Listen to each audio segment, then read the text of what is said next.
इसके बावजूद उस किताब की प्रतियां दिखाई जा रही हैं, उसके अंश मैगजीन में छप रहे हैं। अब इसी रहस्य को सुलझाने के लिए दिल्ली पुलिस भी जांच में जुट गई है। यहाँ बात थल सेना के पूर्व अध्यक्ष जनरल मनोज मुकुंद नरवणे की आत्मकथा 4 स्टार्स ऑफ डेस्टिनी की हो रही है। दिल्ली पुलिस की स्पेशल सेल ने पुस्तक के सर्कुलेशन को लेकर एफआईआर दर्ज की है। यह कार्रवाई उस दावे के आधार पर की गई जिसमें कहा गया कि किताब की कॉपी सर्कुलेट हो रही है, जबकि इस किताब के प्रकाशन के लिए अभी संबंधित मंत्रालय से आवश्यक मंजूरी नहीं मिली है। पुलिस ये पता लगाने की कोशिश कर रही है कि जो किताब प्रकाशित नहीं हुई, जिसे मंजूरी नहीं मिली, उस किताब का कंटेंट सार्वजनिक कैसे हुआ और इसके पीछे कौन लोग शामिल हैं। मित्रों, पुलिस की तरफ से केस दर्ज होने के बाद इस किताब के प्रकाशक पेंगुइन रैंडम हाउस की तरफ से भी एक बयान आया है। इस बयान में कहा गया है कि प्रकाशन के सभी अधिकार सिर्फ उसके पास है। अब तक किताब की ना तो कोई छपी हुई कॉपी आई है और ना ही डिजिटल कॉपी सामने आई है। पेंगुइन के इसी बयान ने मामले को और ज्यादा उलझा दिया है। जब प्रकाशन के सभी अधिकार उसके पास हैं और उसने किताब छापी ही नहीं, तो विपक्ष के नेता राहुल गांधी के हाथ में वो किताब कहां से आई।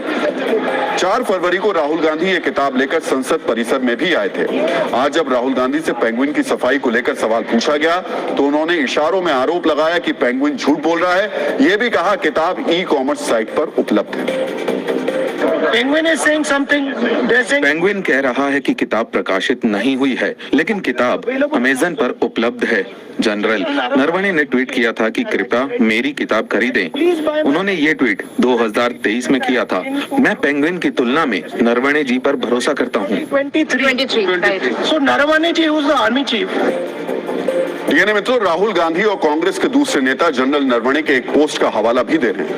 15 दिसंबर 2023 को जनरल नरवणे ने पेंगुइन के एक पोस्ट को शेयर करते हुए लिखा था, अब उनकी किताब उपलब्ध है। नीचे पेंगुइन की तरफ से पोस्ट में लिखा गया कि अब आप इस किताब को प्री ऑर्डर कर सकते हैं। कांग्रेस का दावा है पेंगुइन ने अब अपना पोस्ट डिलीट कर दिया है। कांग्रेस की माने तो ये किताब 2024 में प्रकाश हुई थी और ई-कॉमर्स साइट पर यह मिल रही थी। हालांकि किताब के प्री ऑर्डर को लेकर भी पेंगुइन की तरफ से सफाई दी गई है। पेंगुइन ने 24 घंटे के अंदर अपनी दूसरी सफाई में कहा है कि प्री ऑर्डर प्रकाशन की एक मानक प्रक्रिया है। इससे पाठक और दुकानदार एडवांस में किताब को ऑर्डर दे सकते हैं। एक किताब को प्रकाशित तभी माना जाता है जब ये दुकानों पर खुदरा बिक्री के लिए उपलब्ध होती है। यानी मित्रों, हमने जब ई-कॉमर्स साइट पर किताब की उपलब्धता का पता लगाने की कोशिश की तो ये किताब दिखी। किताब में कितने पन्ने हैं ये भी लिखा हुआ है, लेकिन ये किताब वर्तमान में उपलब्ध नहीं है। मित्रों, किताब से जुड़े इस विवाद में सबसे अहम पक्ष जनरल नरवणे हैं। नरवणे ने इस विवाद पर चुप्पी तोड़ते हुए आज एक सोशल मीडिया पोस्ट किया। इसमें उन्होंने पेंगुइन रैंडम हाउस की सफाई को शेयर करते हुए लिखा कि किताब की मौजूदा स्थिति यही है। इसका यह अर्थ हुआ कि पेंगुइन ने जो कहा वह सही है, यानी किताब अभी तक प्रकाशित नहीं हुई है। इसका यह मतलब हुआ कि जिस पेंगुइन पर राहुल गांधी सवाल उठा रहे थे, जनरल नरवणे उसी के बयान पर मोहर लगा रहे थे। उसके बाद बीजेपी ने अब राहुल गांधी पर निशाना साध लिया। राहुल गांधी जी अबोध बालक की तरह व्यवहार कर रहे हैं, मगर मुझे लग रहा है कि अब वो अबोध बालक की तरह नहीं, बहुत शातिर बालक की तरह व्यवहार कर रहे हैं और उनका यह अपराध, मैं अपराध शब्द कह रहा हूं, अक्षम्य है। अब स्पष्ट रूप से उन्हें देश से क्षमा मांगनी चाहिए, क्योंकि प्रकाशक और लेखक दोनों ने स्थिति साफ कर दी है। लॉन्च बुकिंग है, पब्लिश होने से पहले पब्लिश हुई नहीं किताब, लेकिन प्री लॉन्च के लिए वो ऐड डाला गया था। आप गलत बोल रहे हैं। सुनिए सर, सुनिए, आपका मैंने आप उसको फिर से देखिए, आप उसको फिर से देखिए। मैं फिर से देख रहा हूँ, पूरा मैं देखा हुआ हूँ, लिख के बैठता हूँ।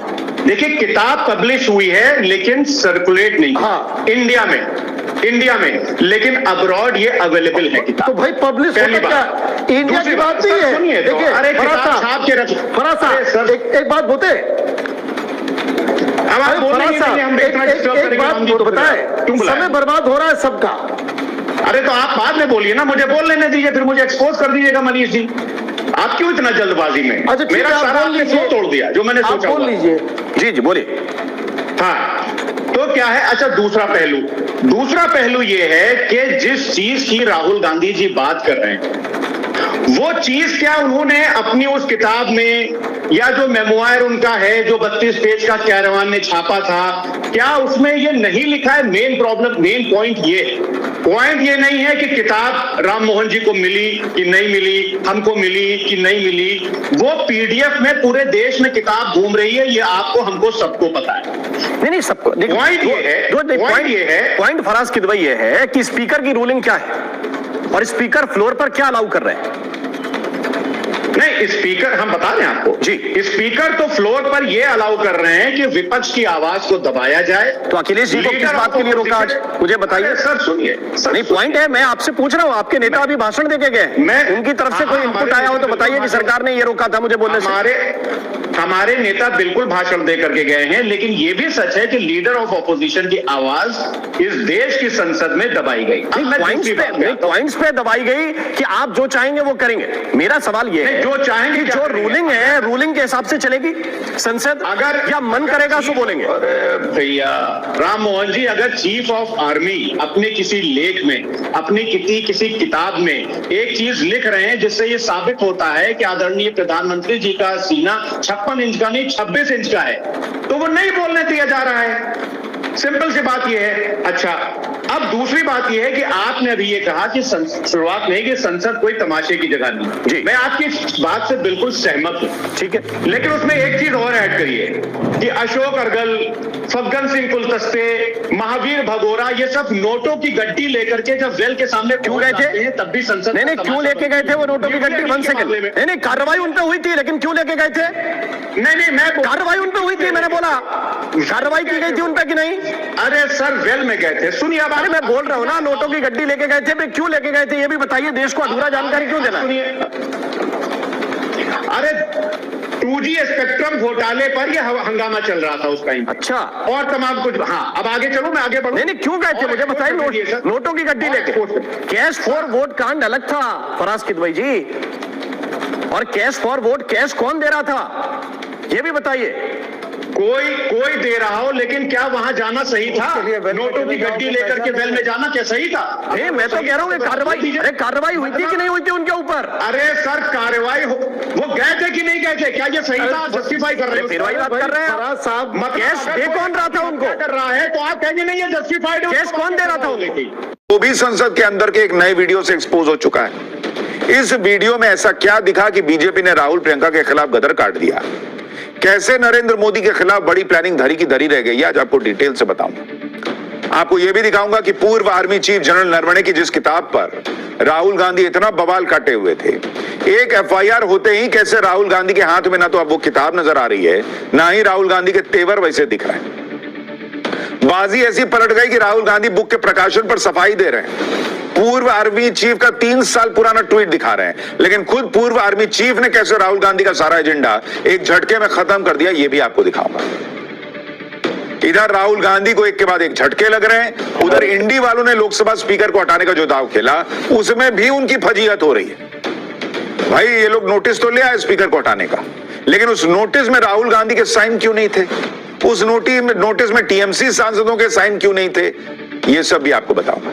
लेकिन पहले आज दिन भर संसद में जो तूफानी टकराव हुआ है दोनों तरफ, उसकी एक झलक देखी। सांसदों ने पूरी प्लानिंग के साथ और जानबूझकर ऐसा हंगामा किया जिससे लोकसभा में पीएम मोदी का भाषण ही ना हो पाए और राहुल गांधी माहौल बना सके कि देखो देखो डर के भाग गए। क्योंकि आप देखिए कि 4 फरवरी को शाम 5 बजे संसद की कार्रवाई शुरू हुई।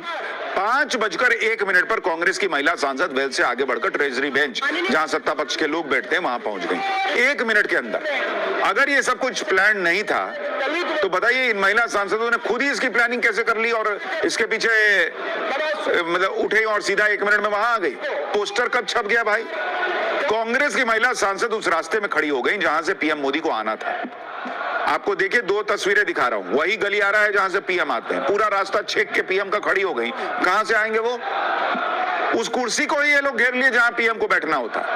जब हंगामे की वजह से पीएम मोदी सदन में नहीं आए तो कांग्रेस ने माहौल बनाना शुरू किया कि पीएम मोदी महिला सांसदों से डर गए। अरे बॉस, तो कांग्रेस चाहती क्या थी कि देश के प्रधानमंत्री उस दिन महिला सांसदों से भिड़ जाते कि हटो हटो मुझे बैठने दो। अगर उस दिन गहमा गहमी में कोई अनर्थ हो जाता तो क्या कांग्रेस पार्टी जिम्मेदारी लेती? और अनर्थ का मतलब ये नहीं होता कि कोई अटैक कर देगा, कोई मार देगा, कोई कुछ कर देगा। कुछ हाथ ही लग गया, कुछ भी हो गया, कोई गलती से सीढ़ी जैसा एरिया कोई गिर गया मान लीजिए पीएम को सुरक्षा देने में, उसकी जिम्मेदारी कौन लेता? आप भूल गए कि इसी संसद में धक्का मुक्की हुई तो बीजेपी के 2 सांसद घायल होकर अस्पताल पहुंच गए थे। लोग भूल गए हैं क्या बाहर क्या हुआ था संसद के? राहुल गांधी पे धक्का मुक्की का आरोप लगा था। और दूसरी बात, प्रधानमंत्री पद की एक गरिमा होती है। प्रधानमंत्री की सुरक्षा का लेवल भी सांसदों से अलग होता है। उनकी सुरक्षा से जुड़ी 100 चीजों को देखना होता है। जिस उग्रता से कांग्रेस की महिला सांसद वहां मौजूद थी, उस उग्रता में कोई अनहोनी नहीं होती, इसकी गारंटी कौन लेगा?